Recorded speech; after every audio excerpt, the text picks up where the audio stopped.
It's us, Lexi and Athena. We're back at it again on the GMS TV YouTube channel.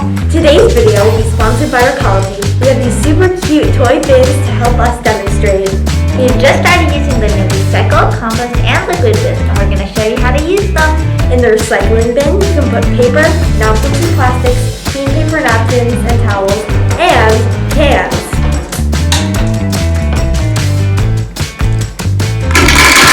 In the compost bin, you can put any food scraps, food spoil papers, and dirty napkins.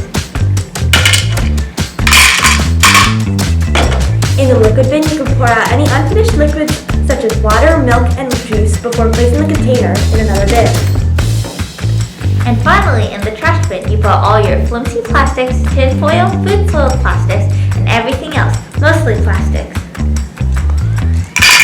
And in the end, remember, if you don't know where to put something, throw it in the trash can. It's a lot easier to take recycling out of trash than trash out of recycling. When in doubt, throw it out.